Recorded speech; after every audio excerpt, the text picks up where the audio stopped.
Hello दोस्तों, आज से हम एक नए कोर्स की सीरीज को स्टार्ट करते हैं जिसके अंदर हम डेली कुछ टॉप 10 क्वेश्चंस के ऊपर बात करने वाले हैं। और ये क्वेश्चन हमारे जनरल नॉलेज से संबंधित होने वाले हैं, क्योंकि जनरल नॉलेज जो है हमारे लिए काफ़ी इंपॉर्टेंट होता है, क्योंकि 90% एग्जाम जो है उनके अंदर जनरल नॉलेज का कोर्स दिया होता है। इसलिए आपको जनरल नॉलेज पढ़ना काफ़ी इंपॉर्टेंट होता है अगर आप किसी भी एग्जाम के अंदर अच्छे से नंबर सिक्योर करना चाहते हैं।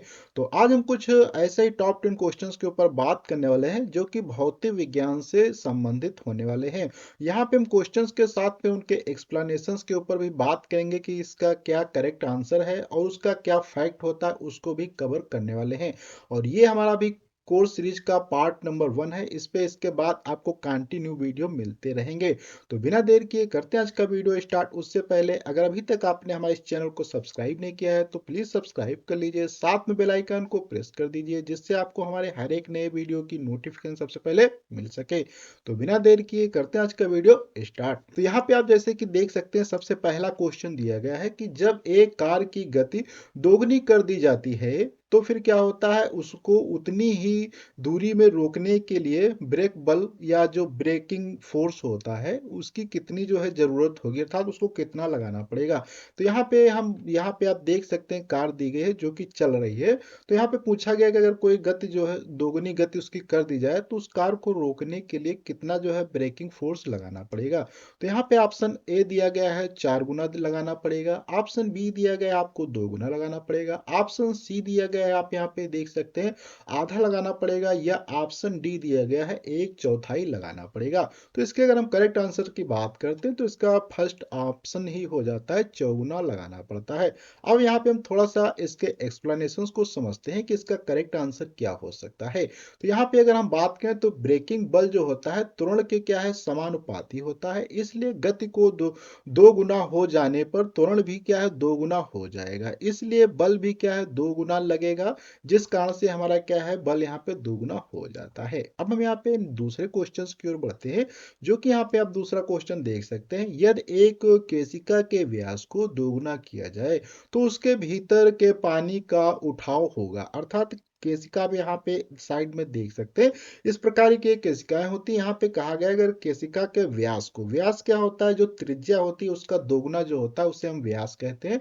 और कहा गया अगर इसको क्या है 2 गुना कर दिया जाए तो उसमें जो पानी का लेवल है वो कितनी ऊंचाई पे पहुंचेगा या नीचे आएगा, उसके ऊपर क्या फर्क पड़ेगा। तो ऑप्शन पे अगर हम बात करें तो यहाँ पे ऑप्शन नंबर ए दिया गया है 2 गुना, ऑप्शन बी दिया गया यहाँ पे आधा हो जाएगा, ऑप्शन सी के अंदर दिया गया है 4 गुना हो जाएगा, या ऑप्शन डी में दिया गया है उस पर कोई भी असर नहीं पड़ेगा। तो यहाँ पे अगर हम करेक्ट आंसर की बात करते हैं तो क्या यहाँ पे आधा हो जाता है। अब अगर हम इसके एक्सप्लेनेशन को यहाँ पे थोड़ा सा समझें कि कैसे आधा हो जाएगा, तो यहाँ पे आप देख सकते हैं कि केशिका जो होती है ट्यूब की ऊंचाई तरल स्तंभ की त्रिज्या के क्या होती है व्यतिक्रमानुपाती होती है, इसलिए यदि ट्यूब की त्रिज्या 2 गुनी कर दी जाए तो पानी के स्तर में वृद्धि केशिका ट्यूब में पिछली वृद्धि से आधी हो जाएगी, इस कारण से क्या आधी हो जाती है। तो ये केशिका ट्यूब थी।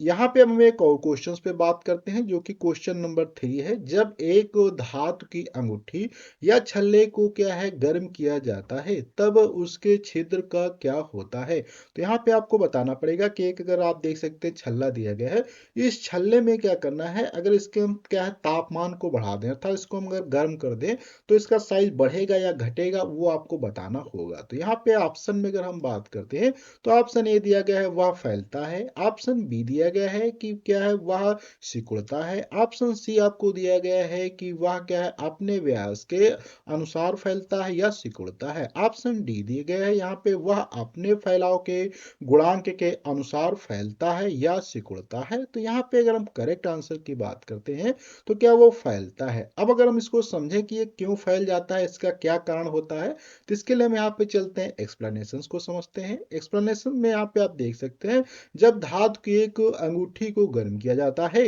तो धातु के विस्तार के कारण अंगूठी के का छेद फैलता है। यह इसलिए होता है क्योंकि गर्म जो है धातु के अणुओं में ऊर्जा की आपूर्ति करती है जो करना शुरू करते हैं और एक दूसरे से दूर चले जाते हैं, जिसके कारण क्या है धातु की सतह क्षेत्र में वृद्धि होती है, अर्थात क्या सतह क्षेत्र में वृद्धि होती है। तो यहाँ पे आप एग्जाम्पल को जो है एक आप डायग्राम से भी देख सकते हैं, जिसमें क्या एक रिंग आपको दिखाई दे रही होगी, जिसको क्या है हीट किया गया, तो उसका क्या यहाँ पे शेप बढ़ चुका है।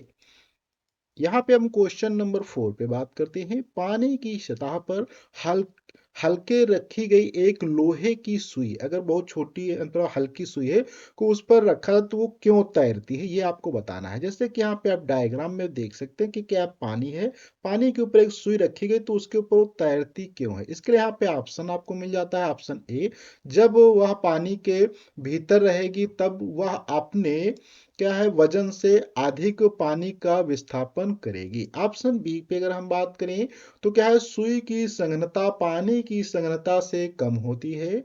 ऑप्शन बी सी के ऊपर बात करें, तो उसके पृष्ठीय तनाव के कारण, या डी ऑप्शन है यहाँ पे उसके आकार के कारण। यहाँ पे आपको करेक्ट आंसर बताना होगा कि सुई जो है पानी के ऊपर क्यों तैरती है। तो यहाँ पे ऑप्शन इसका सी करेक्ट हो जाता है। अब यहाँ पे अगर हम समझें कि ऐसा क्यों होता है कि सुई जो है, क्योंकि वो ठोस है, फिर भी वो क्या है पानी के ऊपर तैरती है। तो यहाँ पे एक्सप्लेनेशन को अगर हम समझते हैं, तो ऐसा जो है ऐसे बल सतह के अणुओं को छोड़कर अन्य अणुओं के लिए रद्द हो जाते हैं। इस बल के कारण सतह के जल के अणु सतह पर मौजूद सुई से जुड़ जाते हैं। यदि ठीक से रखा गया है तो पृष्ठीय तनाव के कारण बल सुई के वजन को संतुलित करता है, इसलिए पृष्ठीय तनाव के कारण जो है सुई तैरती है। अर्थात यहाँ पे आप समझ सकते हैं कि पानी के ऊपर जब हम रखते हैं सुई को, तो वहां पे क्या है पानी का जो सरफेस टेंशन होता है, जिसके कारण अगर आपने सुई को बहुत हल्के से या बहुत आसानी से रखते हैं,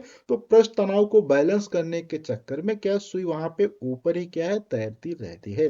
अब हम यहाँ पे अगले क्वेश्चन की ओर बढ़ते हैं। अगला क्वेश्चन दिया गया है, कोई भी नाव डूब जाएगी यदि वह पानी हटाती है अपने अपने अर्थात क्या है कि अब बताना है कि आपको नाव कब डूबती है, कि अगर वो पानी हटाए, कैसे पानी हटाए। जैसे कि यहाँ पे ऑप्शन ए में कहा गया है कि आयतन के बराबर अगर वो हटाती है, या ऑप्शन बी में आपको दिया गया है भार के बराबर हटाती है, या ऑप्शन सी में दिया गया है पृष्ठीय भाग के बराबर हटाता है, या ऑप्शन यहाँ पे डी दिया गया है घनत्व के बराबर। अर्थात पानी को किस प्रकार से हटाए नाव कि अगर वो डूब जाएगा। तो यहाँ पे ऑप्शन इसका अगर हम बात करते हैं, तो बी, अगर वो भार के बराबर अपने पानी हटा देगा, तो क्या नाव पानी के अंदर डूब जाएगा। तो इसको हम समझते हैं कि नाव कब डूबती है कब नाव नहीं डूबती है, इसको थोड़ा सा हम यहाँ पे एक्सप्लेनेशन से समझते हैं। तो यहाँ पे एक्सप्लेनेशन की अगर हम बात करें, तो क्या है एक नाव तभी तैरती है जब उसके द्वारा हटाए गए पानी का भार नाव के वजन के बराबर हो, और कोई भी चीज तैरती रहेगी यदि वह उस बिंदु तक पहुंचने से पहले जहां वह डूब जाए पानी के अपने वजन को विस्थापित करने के लिए आकार दिया गया है। नाव का तैरना उत्प्लावक बल के सिद्धांत पर काम करता है, जो एक तरल गैस या अन्य तरल पदार्थ द्वारा ऊपर की ओर लगाने जाने वाला बल है, किसी डूबी हुई वस्तु के भार का विरोध करता है। ध्रुव के एक स्तंभ में गहराई के परिणाम स्वरूप दबाव बढ़ता है, और ऊपरी तरल पदार्थ का वजन इस प्रकार ध्रुव का एक स्तंभ या ध्रुव में डूबी कोई वस्तु अधिक अनुभव करती है। शीर्ष की तुलना में स्तंभ के निचले भाग पर दबाव वो क्या है बहुत अधिक होता है। दबाव में इस अंतर के परिणाम स्वरूप एक शुद्ध बल उत्पन्न होता है, किसी वस्तु को ऊपर की ओर गति देना। अर्थात यहाँ पे इस पूरे एक्सप्लेनेशन में कहने का मतलब यह है कि जब भी कोई वस्तु किसी दूसरे पदार्थ के ऊपर तैरती है या उसके ऊपर रखी जाती है, जैसे कि मान लो पानी है, पानी के ऊपर जब कोई भी वस्तु रखी जाती है, तो वो क्या है पानी पे जब ऊपर से नीचे की तरफ जाती है, तो पानी के ऊपर की तरफ एक क्या है दबाव यहाँ पे या एक बल लगाता है। तो उस बल को हम क्या कहते हैं उत्प्लावक बल कहा जाता है, जिसके कारण ही क्या है वस्तु अगर ज्यादा अपने भार से पानी नहीं हटाती है, तो फिर क्या वस्तु ऊपर की तरफ ही टंगी रहती है। तो इसलिए यहाँ पे बहुत सारे फैक्टर डिपेंड करते हैं, जिसके कारण क्या है नाव जो है पानी के ऊपर तैरता रहता है। अब यहाँ पे हम कुछ और क्वेश्चंस पे बात करते हैं, जो कि 6 नंबर पे दिया गया है कि रॉकेट को अंतरिक्ष में छोड़ने के लिए कितने न्यूनतम पलायन वेग की आवश्यकता होती है। अर्थात यहाँ पे क्या है अर्थ जो है अर्थ के ऊपर से अगर किसी रॉकेट को छोड़ा जाए तो कितनी अगर स्पीड हम दें कि क्या है पृथ्वी की सतह को छोड़ के जा सकता है। तो यहाँ पे ऑप्शन आपको मिल जाता है। सबसे पहला ऑप्शन है 5 किलोमीटर प्रति सेकंड से, फिर ऑप्शन दिया गया है 6 किलोमीटर प्रति सेकंड से, फिर ऑप्शन दिया गया है आपको 11 किलोमीटर प्रति सेकंड से, फिर ऑप्शन डी के अंदर दिया गया है 15 किलोमीटर प्रति सेकंड से। तो यहाँ पे करेक्ट आंसर हो जाता है 11 किलोमीटर प्रति सेकंड से। यहाँ पे हम समझते हैं कि ये 11 किलोमीटर प्रति सेकंड की स्पीड देने से क्यों बाहर निकल जाता है और यहाँ पे जो पलायन वेग है इसका क्या मीनिंग होता है। तो यहाँ पे एक्सप्लेनेशंस पे अगर हम समझते हैं तो क्या है पृथ्वी की सतह पर पृथ्वी की पलायन गति लगभग 11.186 किलोमीटर प्रति सेकंड है। इसका मतलब है कि पृथ्वी के गुरुत्वाकर्षण से बचने और अनंत अंतरिक्ष में उड़ने के लिए किसी वस्तु का प्रारंभिक वेग न्यूनतम 11.186 किलोमीटर प्रति सेकंड होना चाहिए। जैसे कि यहाँ पे आप देख सकते हैं कि पृथ्वी की सतह से अगर कोई भी रॉकेट या कोई भी चीज बाहर जाना चाहती है तो उसकी जो स्पीड है वो लगभग 11.186 किलोमीटर प्रति सेकंड होनी चाहिए। अगले हम क्वेश्चंस की ओर बढ़ते हैं जो कि यहाँ पे क्वेश्चन नंबर 7 दिया गया है। शीशे के एक टुकड़े के सहित बर्फ का एक ब्लॉक या खंड पानी में तैरता है। यदि बर्फ पिघलती है तो पानी का स्तर क्या होगा। यहाँ पे आप देख सकते हैं फिगर में कि क्या है बीकर के अंदर पानी रखा है और उस पानी में क्या है कुछ यहाँ पे जो है बर्फ के टुकड़े रखे हुए। फिर कह रहे हैं कि जब बर्फ के टुकड़े पिघलते हैं तो पानी में क्या बदलाव दिखाई देगा। ऑप्शन यहाँ पे आप देख सकते हैं ऊपर उठता है, ऑप्शन बी आपको दिया गया है नीचे गिरता है, ऑप्शन सी यहाँ पे आप देख सकते दिया गया है उतना ही रहता है, ऑप्शन डी आपको यहाँ पे दिया गया है कि पहले गिरता है और फिर उड़ता है। तो यहाँ पे करेक्ट आंसर्स की अगर हम बात करें तो उतना ही क्या है यहाँ पे रहता है। अब इसको हम थोड़ा सा यहाँ पे एक्सप्लेनेशन से समझते हैं कि ऐसा क्या होता है कि पानी में बर्फ पिघलता भी है फिर भी क्या पानी का लेवल नहीं बढ़ता है। इसको यहाँ पे समझने के लिए यहाँ पे हम एक्सप्लेनेशन लेते हैं। तो बर्फ के टुकड़े के पिघलने पर जल स्तर में समान रहता है। एक तैरती हुई वस्तु अपने स्वयं के भार के बराबर जल की मात्रा को विस्थापित करती है। तैरता हुआ पदार्थ कुछ तरल हो विस्थापित करता है, इसलिए जब बर्फ पिघलती है तो जल स्तर में कोई परिवर्तन नहीं होता होगा क्योंकि पिघली हुई बर्फ में उतना ही आयतन होगा जितना कि इसमें पहले था। इस कारण से क्या है बर्फ यहाँ पे पिघलता है लेकिन पानी का स्तर में कोई बदलाव देखने को नहीं मिलता है। अब यहाँ पे हम एक और क्वेश्चन देते हैं जो कि दिया गया है यदि वायु दाब मापी यंत्र जो कि बैरोमीटर है की रीडिंग अर्थात वहां पे जो रीडिंग आती है अचानक तेजी से गिरने लग जाए तो इससे क्या आपको संकेत मिलता है मौसम में। तो यहाँ पे ऑप्शन आप देख सकते हैं फर्स्ट ऑप्शन दिया गया है कि बहुत गर्म होगा अर्थात मौसम गर्म हो जाएगा, ऑप्शन बी दिया गया है कि अत्यधिक तूफान आने वाला है, या ऑप्शन सी दिया गया है कि शीतल लहर वाला होगा अर्थात तेज हवाएं चलने वाली शीतल से, या ऑप्शन डी दिया गया है कम से कम 48 घंटे तक लगातार क्या वर्षा होगी। अर्थात कहने का मतलब है बैरोमीटर के अंदर अगर अचानक से रीडिंग गिर जाए तो फिर क्या होगा। तो ऑप्शन यहाँ पे आपको मिल जाता है करेक्ट ऑप्शन सेकंड था अत्यधिक तूफान आने वाला है। अब इसको हम थोड़ा सा डिटेल से समझते हैं कि ऐसा क्या होता है बैरोमीटर में अगर घटे बैरोमीटर की रीडिंग या बढ़े या उतनी ही रहे तो उससे क्या क्या होते हैं। तो इसके लिए यहाँ पे हम एक्सप्लेनेशन को थोड़ा सा समझते हैं। वायुमंडलीय दाब को बैरोमीटर या वायु दाब मापी से मापा जाता है। यह किसी भी वायुमंडल के दाब की ठीक ठीक जानकारी देता है। बैरोमीटर की सहायता से मौसम का पूर्वानुमान भी लगाया जा सकता है। बैरोमीटर का पाठ्यांक जब एकाएक नीचे गिरता है तो आंधी आने की संभावना होती है और जब पाठ्यांक धीरे धीरे नीचे गिरता है तो वर्षा होने की संभावना होती है और जब पाठ्यांक धीरे धीरे ऊपर चढ़ता है तो दिन साफ रहने की संभावना होती है। तो इस प्रकार से आप इनको याद कर सकते हैं। अब यहाँ पे थोड़ा सा हम एक और क्वेश्चन पे बात करते हैं जो कि 9 नंबर पे आपको देखने को मिल जाएगा। जब बर्फ के दो घनों को एक दूसरे के ऊपर दबाया जाता है तो उनके मिल वो क्या है दोनों मिलकर एक हो जाते हैं। ऐसा क्यों होता है, इसका कारण क्या है उसको हम समझते हैं। तो पहले यहाँ पे आप डायग्राम देख सकते हैं। इसमें कहा गया कि जब दो आपको मिलेगा। मान लिया आपने दो बर्फ के क्या है ब्लॉक लिए, उनको आपस में रखते हैं, दबाते हैं, तो क्या वहां पे एक में ही क्या जुड़ जाते हैं? इसका क्या कारण है? तो ऑप्शन वन में अगर हम बात करते हैं तो वंडरवाल बल के कारण। ऑप्शन बी आपको मिल जाता है द्विध्रुव आघूर्ण के कारण, या ऑप्शन सी आपको मिलता है हाइड्रोजन आबंध के कारण, या ऑप्शन डी आप यहाँ पे देख सकते हैं सह संयोजक आकर्षण के कारण।